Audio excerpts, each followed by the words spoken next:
Hello and welcome to the transcription explanation of this design.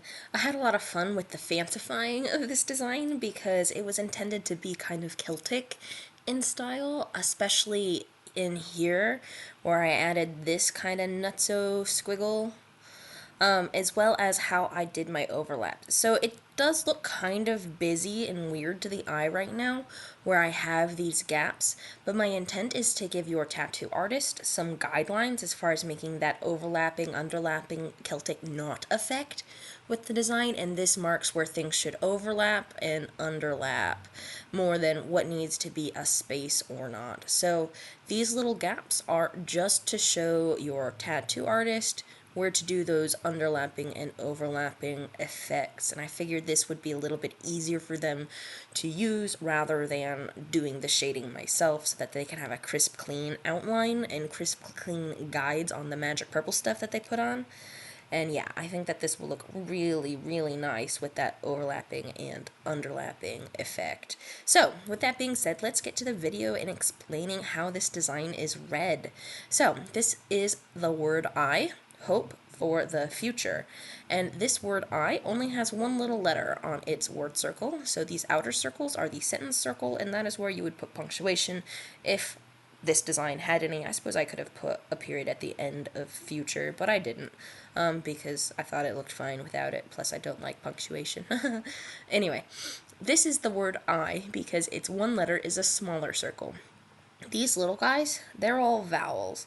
And vowels have different positions depending on what consonant they're attached to and what vowel they are. So an I, E, and U are centered, meaning they're on the line of the word circle, like this, or they're inside the middle of our consonant stem. So this being an I by itself is on the line of the word circle, and it has a line radiating inwards towards the middle of our word. So this doesn't matter towards the other sentences, like if I had this shifted around and rotated, and the I was here, the line would still go towards the middle. That's why this green line for the I is always going towards the middle.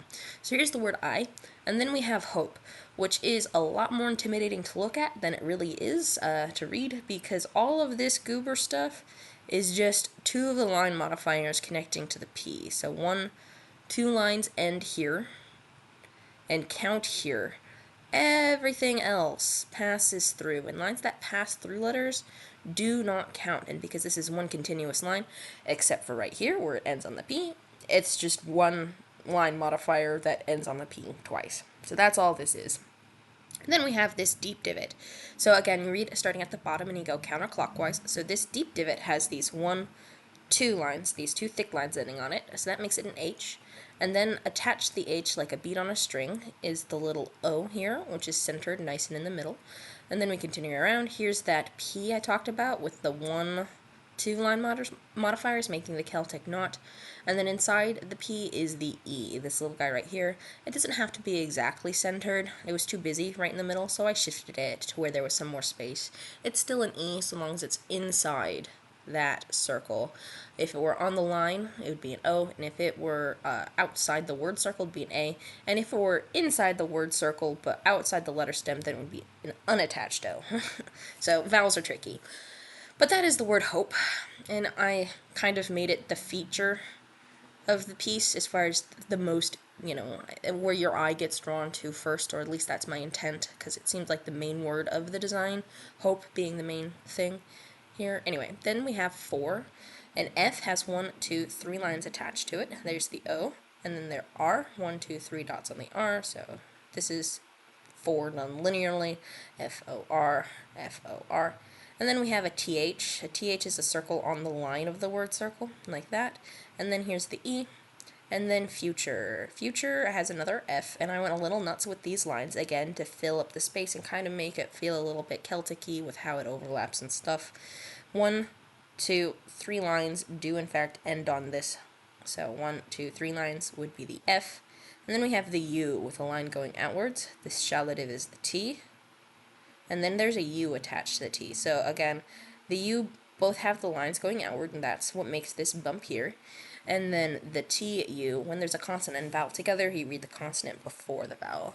And then we have the R with 3 dots, and then the E. So yep, That would be future. And I hope you like your design. I'm really pleased with it. Sorry I didn't keep you up to date with the sketching process, but I'm a bit behind. I've been moving to a new location, and am having a permanent little shop that I'm setting up. So that's really exciting. But yeah, there's your design. Hope you like it. Thanks. Bye.